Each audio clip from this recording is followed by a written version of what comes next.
Hi, my name is Kiana Barnes, and I want to talk a little bit about gentrification.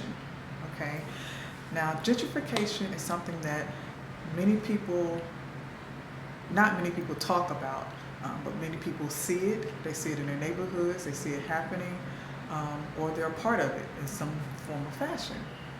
It may be you, or it may not be. But I just want to just discuss gentrification as it stands. It is a heavy topic, um, but I actually take a little issue with the word gentrification because the root word gentry refers to upper or ruling class. And gentrification is the changing of the character of a neighborhood with the influx of more affluent residents and businesses. Excuse the construction that's going on as they improve the area that I'm in right now. And when you're changing over the character of a neighborhood, this poses a lot of issues for the neighborhood. Okay. Now, gentrification, I must say, gentrification is exactly the opposite of a term, white flight. You may or may not have heard of that term, but Webster defines it as the departure of whites from places increasingly populated by minorities. Okay, now these totally different concepts.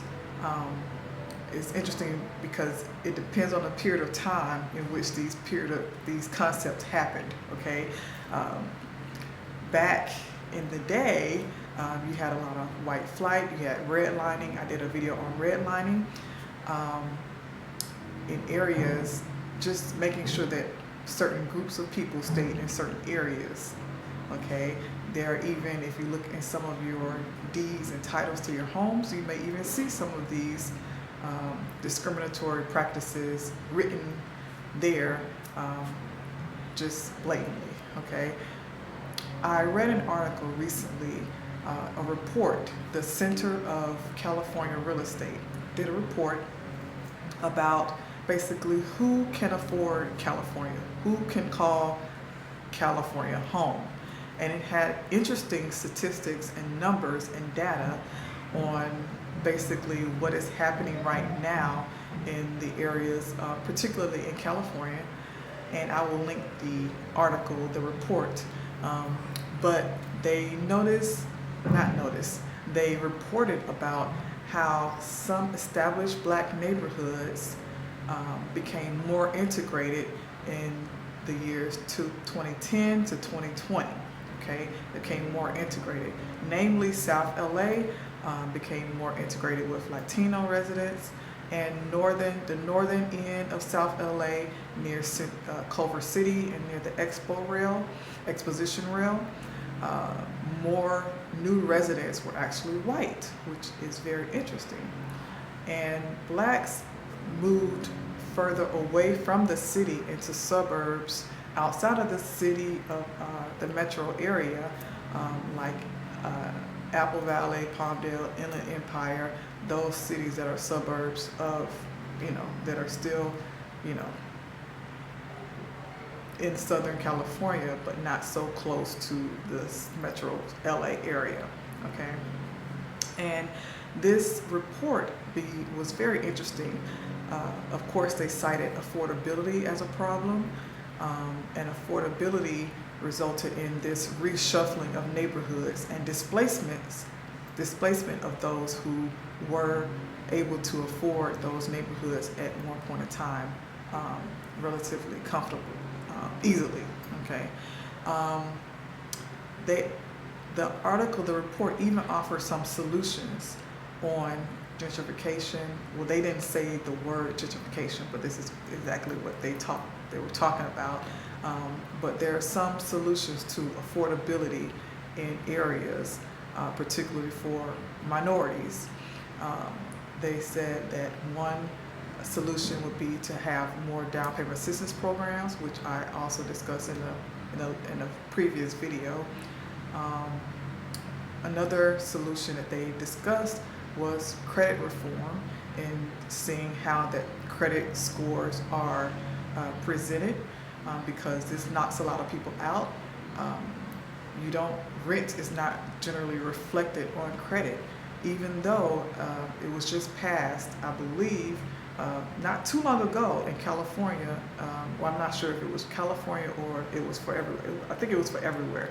For if you're applying for a FHA loan, they will consider your rental history in applying for FHA loan, which will definitely help with people affording, with minorities, just across the board, affording home and home ownership.